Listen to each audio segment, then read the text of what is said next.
የሚያውቅ ነው። ስለዚህ ውድ ቤተሰቦቼ ትላንት ጥሩ ነገር የሰራ ወንድማችን ዛሬ አላህ መልሶ ከፍሎታል። በድጋሚ ሉሉም ሆነ ወንድማችን እንኳን ደስ አለ፣ ሁለታችሁ እንኳን ደስ አላችሁ። ለዚህም ነገር ስለበቃ መቼም የሰው ልጅ ምንድነው ነፍሲያችሁ ያወቀ ህሊናችሁ ያወቀ መጉዳትም መበደልም የለባችሁ። ማንኛውም ሰው የተበደለ ሰው በሙሉ አንድ እንባ ካወረደ አንድ እንባ ካለቀሰ በፈጣሪ ዘንድ ተቀባይነት ይኖረዋል። ስለዚህ ውድ ቤተሰቦቼ ትላንት እነ ሉል ችግር ላይ ባሉ ሰዓት፣ ችግር ላይ በወደቁ ሰዓት፣ እዛ የሚቀበላቸው ባጡ ሰዓት፣ የሚበሉት የሚጠጡት ባጡ ሰዓት፣ መጠለያ ባጡ ሰዓት፣ የሚገቡበት በሙሉ ባጡ ሰዓት የዲና ሰዎችን መከራቸውና ስቃያቸው አብልቷቸው ነበር። እንደምታውቁ በዛ ሰዓት ተቀብለዋቸው እነዛ የጠፉ ልጆችን የት እንደሄዱ የት እንደገቡ መፍትሄ የሰጠ ልጅ ነበር። እሱም ደግሞ የምታስታውሱ ከሆነ ከዚህም በፊት ቪዲዮ ሰርቼ ነበር። የገዛ ሚስቱ በገዛ ወንድሙ ከገዛ ወንድሙ ጋር ተባብራ የገዛ ወንድሙ የገዛ ሚስቱን የቀማ ከሚስቱ ጋር አብሮ ሆኖ የተወለዱ ልጆችም የወንድሙ ልጆች እንደሆነ በእነሱ የመጣ አዲስ አበባ ለቆ ገጠር ገብቶ ነው የሚሰራው ነበረው። ገጠር የሚሰራው ደግሞ ከነ ልጆች ከነዛ ከጠፉ ከሁለት ልጆች ጋር አብሮ ነው የሚሰራው ነበረው። ማሳ ውስጥ ነው የሚሰራው ነበረው። በመጨረሻ ልዑልም አግኝቶት ያንዳንዱ ነገር ሚስጥሩ ሰው የበደለውን ሚስቱ የበደለችውን ወንድሙ የበደለውን ጥሩ ስራ እንደነበረው ያንዳንዱ ነገር ተናግሮ ነበር። ያ ነገር ልዑልን በቀልቡን ይዞን እኔ በተቻለኝ አቅም አግዝሃለሁ ምንም አትሆንም ብሎት ነበረ። ዛሬ ልዑል ቃሉን አላጠፈም። ያለበት ቦታ ሂዶ ጠይቆት አንስቶት ሰፈሩ ማዝናንቶት ጥሩ ደረጃ ላይ እንዲደርስ ጥሩ ስራ እንዲሰራ አድርጎታል። ልዑል አላህ ባሰብከው በሙሉ ያሳካልህ። ያ ወንድማችን በቤተሰቡ በሚስቱ በወንድሙ የተበደለ ደም እንባ ያለቀሰ ወንድማችን ዛሬ አንተ ከገጠር አንስተህ አዲስ አበባ አምጥተህ ባለህን ነገር ቤት ተከራይተህ አስቀምጠኸው አብልተህ አጠጥተህ አልብሰህ ለዚህ ጥሩ ደረጃ ላይ እንዲደርስ አብቅተዋል። ለአንተ ደግሞ በዚሁ ልክ ፈጣሪ እጥፍ ድርብ አድርጎ ይክፈልህ። እኔ ሌላ ምንም ምለው ነገር የለም። ሁሌ የወደቁ ወጣቶች ታነሳለህ። የወደቁ ወጣቶችን ጥሩ ደረጃ ላይ እንዲደርሱ ታደርጋለህ። የታመሙ እናቶችን ታሳክማለህ። አባቶችን ንብረታቸው የተወሰደባቸው ልጃቸው ያጡ የብዙ ሰው ድጋፍ የሆንክ ልጅ ነህ ልዑል። ለአንተ እኔ ቃላት የለኝም። የምታረጋቸው ነገራቶች በሙሉ በጣም ደስ የሚል አንጀትን አራሽ በቃ ለመኖር እንድንኖር የምታረገን ጀግና ወንድማችን ጋዜጠኛ ነህ። ማውራውን ጠፍቶብኛል። በጣም ነው ደስ ያለኝ። ምክንያቱም በዛ ሰዓት የልጁ ታሪክ ሰማው በጣም ነው ያስለቀሰኝ የነበረው። ምክንያቱም አንድ ሰው ህይወቴ ትዳሬ ብሎ የኖረ ሚስቱና ወንድሙ ተባብሮ ያልሆነ ነገር እንዲያስብ እንዶ ልጁ በጣም ጀግና ነው። ለምን ነው ጀግና ነው እንደምላችሁ ታውቃላችሁ? ወደ ቤተሰቦች በቃ ጀግና ነው፣ በጣም ጀግና ነው። ምክንያቱም በወንድሙ በሚስቱም ተገፍቶ ያልሆነ ነገር እንዲያስብ ተደርጎ ግን እሱም በዛ ሰዓት የእነሱን ህይወት አላጠፋም። የእሷ ህይወት ለማጥፋት አልሞከረም። ለወንድሙ ህይወት አጥፍቼ እጠፋለሁ አላለም። ጠንክሮ በቃ አዲስ አበባ ላይ መውጣት አለብኝ ብሎ ለቆ ወጥቷል።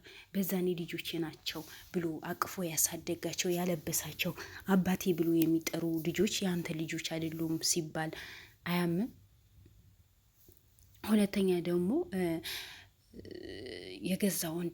የገዛ ወንድሙ ከሚስቱ ጋር በጣም ከባድ እኮ ነው። እኛ ቀለል አድርገን በራሳችን ላይ ስላልደረሰ ቀለል አድርገን አይተነዋል እንጂ ውድ ቤተሰቦቼ በጣም ከባድ ነው። ወላሂ በጣም ከባድ ነው። አንድ ሰው ልጁ ላንተ አይደለም ተባለ፣ አንድ በሉኝ። ሁለተኛ ደግሞ የገዛ ወንድሙ መክዳት፣ ሶስተኛ ደግሞ የገዛ ሚስቱ መክዳት። ወንድሙ ከሚስቱ ጋር፣ ሚስቱ ከወንድሙ ጋር በጣም ከባድ እኮ ነው። አንዳንድ ሰው ቢሆን እኮ እንኳን ወንድሙ እንደዛ አድርጎ ሌላ ሰው ሌላ ባዳ ሰው እንደዛ አድርጎ ቢያደርግ ሙሉ በሙሉ ቤተሰብ ጨርሶ ራሱ ህይወት ያጠፋ ነበር። ግን ይሄ አላህ ምን አይነት ትዕግስት እንደሰጠው ራሱና ፈጣሪውን ብቻ ነው የሚያውቁት። በፈጣሪና በሱ መካከል ያለው ግዶሽ እንግዲህ ራሱ ፈጣሪና ራሱ ነው የሚያውቁት። ምን አይነት ትዕግስት ቢኖረው ነው አላህ ምን አይነት ትዕግስት ቢሰጠው ነው በዚህ ልክ ትዕግስተኛ ሆኖ ገጠር ገብቶ ስራውን የሰራ የዛን ሰብር አድርጎ ትዕግስት አድርጎ ገጠር ሂዶ ዛሬ የነ ሉል ነፍስን እንዳይጠፋ እነ ሉል ከነ ክሩሞቹ ከነ ጓደኞቹ በአሞቴ ጎሳዎችን እንዳይጠፉ ደገፍ አድርጎ ቀፍ አድርጎ የያዘ ጀግና ነው። አንዳንዴ ሁሉ ነገር በምክንያት ነው የሚፈጠረው። እሱም በዛ ሰዓት ሚስቱም ወንድሙም የካዱት ዛሬ እነ ሉል ሊያገኝ ይሆናል። የዛኔ እሱ የተፈጠረው ገጠር የሄደበት እሱ ገጠር ላይ ባይኖር ሉልን ፊንጫ ያገኝም ነበር። በእነዚህን ሰዎች ይጠቃ ነበር። ለሁሉም ነገር ፈጣሪ መፍትሄ ያለው ሁሉን በሄደችበት መንገድ በሙሉ የሆነ ነገር አታጡም። የሆነ እንከን ተፈጥሮባችሁ ስትሄዱ ጊዜ የሆነ ወይ ጥሩ ሰው ያጋጥማችኋል ወይ ብቻ የሆነ ነገር አላህ ያስተካክልላቸዋል። እና ይሄን ልጅ የነ ሉል ነፍስ የገዛ ነው። ዛሬ ግን በድጋሚ እነሱ ትላንተኛ ጥሩ ውለታ ውለዋል፣ ለእኛ ግዞናል፣ ህይወታችን በአዲስ እንዲዘራ አድርገዋል፣ ከነዛ ከመጥፎ ሰዎች ጠብቆናል ብሎ እነሱም ወደ ኋላ ሳይሉ ከጎኑ ሆኖ ማስተካከል ያለባቸው ነገራቶችን አስተካክለው ያ ድሮ ስሜቱ እንዳያስታውስ አድርገው። በእርግጥ ይሄ ከባድ ጠባሳ ነው። ልተወው ብትሉም አትተውትም። እንዲህ ምሳሌ አሁን ወንድሜ መቼም ስጋችሁ አትተውም አይደል? ወንድሜ ብሎ ሲያስብ ምን አይነት ስሜት እንደሚሰማው እኔ ተረድቻለሁ። እኔ እንዲሁ ነው የሚያንገበግበኝ። እኔ ረዳዋለሁ አላቅም ማለት ግዴታ እሱ ጋር በእሱ ጫማ ሁነን ማየት የለብንም እኮ። አንድ ሰው በእናንተ ላይ እንኳን ባዳ ሰው እንደዚህ ነገር ሲያደርግ እንዴት ነው የሚያሙ? በዘኔ የእናት አባታችሁ ልጅ እንደዛ አድርጎ ልጃቸው አንድ በጣም ከባድ ነው። ለማንኛውም ወንድማችን በዚህ ልክ ጠንካራ ሆነ ለዚህ ጥሩ ደረጃ ስለደረስክ እኔ በጣም ደስ ብሎኛል። የዛኔ ማልቀሰናል፣ ግን ዛሬ የዛኔ ያለቀስነው እንባችን የምናብስበት ቀን ነው። በጣም ደስ ነው ያለኝ። እንኳን ደስ አለ። ሰርተህ ጥሩ ደረጃ ላይ ደርሰህ እነ ሉልን የተበደሉት ፍትህ ያጡት የተራቡ የወደቁ ሰዎችን ከሉል ጎን ሆነ እንደምታግዘው እርግጠኛ ነኝ፣ አልጠራጠርም። ምክንያቱም የወጋ ቢረሳ የተወጋ ይረሳ የሚባል ነገር አለ። ስለዚህ አንተ የትላንት ስሜትህን አስታውሰ መቼም ዛሬ ሉልን ደገፍ አድርጎ ባደረገልህ ነገር ትረሳዋለህ ብዬ አላስብም።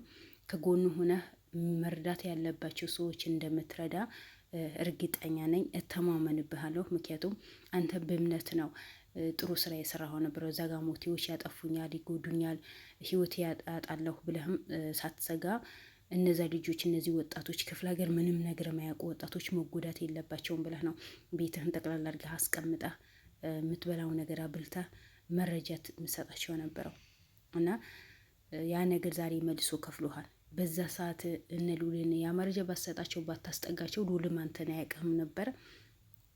ዛሬ ደግሞ ትላንት በቃኝ አዲስ አበባ የሚባል ነገር አላይም፣ ትውስታ ይቀሰቅስብኛል፣ አይምሮ እንድሰት ያደርገኛል፣ እብድ ያደርገኛል ብለህ ትተኸው የወጣኸው አዲስ አበባ ተመልሰህ መጥተህ መድኃኒት አግኝተህ ብቻ ጤነኛ ሆነህ ወደ ስራህ እንድትመለስ ያደረገህ የአንተ ጥሩነት ነው። አንተ ጥሩ ስራ ስለሰራህ ነው። ጥሩ ስራ ባሰራ ኖሮ ከነ ሉል ባትገናኝ ኖሮ ዛሬ ይህ ነገር ፈጣሪ መልሶ ባልከፈለ እና ሉል ትችላለህ። የምር በጣም ነው የምትችለው። በጣም ጀግና ነህ።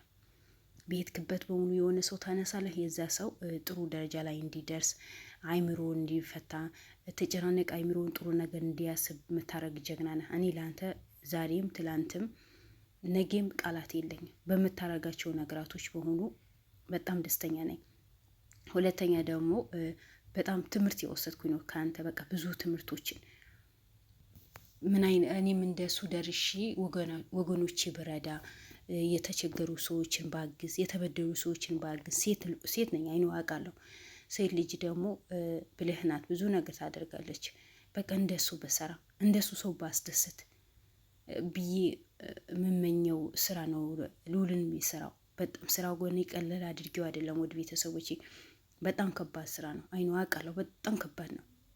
ግን እንደዚህ ጥሩ ስራዎችን ብሰራ ራሴን ብደሰትስ ቢያስደስተኝስ ብዬ መመኘው ስራ ነው። ጥሩ ነገር ስትሰሩ እኮ ህሊናችሁ ይደሰታል፣ ውስጣችሁ ይደሰታል፣ አይምሮአችሁ ይደሰታል፣ እረፍት ታገኛላችሁ። እና ሉል ታድለሃል። የብዙዎች እንባ የምታብስ፣ የብዙ ሰው ችግር የምትፈታ፣ የብዙ ሰዎች ጉዳይ የምታስፈጽም። እኔ ለአንተ እኔ እንጃ ምን እንደምል አላቅም። ስለዚህ ውድ ቤተሰቦቼ ሉልን ከልባቸው አመስግኑልኝ። ዛሬ ይህን ወንድማችን ካለበት አንስቶ ለዚህ ጥሩ ደረጃ ስላደረሰው በጣም ደስ ብሎኛል። ሱቁን የበረከት የሚሆን ደስተኛ የምትሆንበት አሪፍ ትዳር ይዘህ ጥሩ ልጆችን ወልደህ የምትደሰትበት ሱቅ እርስቅ በር የሚከፈትበት ሱቅ ያርግልህ። እንግዲህ ውድ ቤተሰቦቼ የዛሬ ቪዲዮ የደስታ ቪዲዮ ነው። በጣም ነው ደስ የሚለው የነበረው። ሉልን እንኳን ደስ አለ። ሁሌ እንደዚህ ስቃችሁ የምናይበት ጊዜ ነው የሚናፍቀን። ከመጥፎ ሰዎችን ከመጥፎ ነገርም ፈጣሪ ይጠብቃችሁ። ውድ ቤተሰቦቼ በድጋሚ አመሰግናለሁ። እወዳችሁ ማለሁ። ለቤት አዲስ ከሆናችሁ በቅንነት ላይክ፣ ሼር፣ ሰብስክራይብ ያደረጋችሁ አበረታቱኝ። ምክንያቱም ቅንነት ለራስ መልሶ እንደሚከፍል ይኸው በዓይናችን ያየነው ነው። እወዳችኋለሁ። ሰላማችሁን ይብዛልኝ። ባላችሁበት አላህ ይጠብቃችሁ። በሌላ ቪዲዮ እንገናኝ። ሰላም አለይኩም ወራህመቱላሂ ወበረካቱ።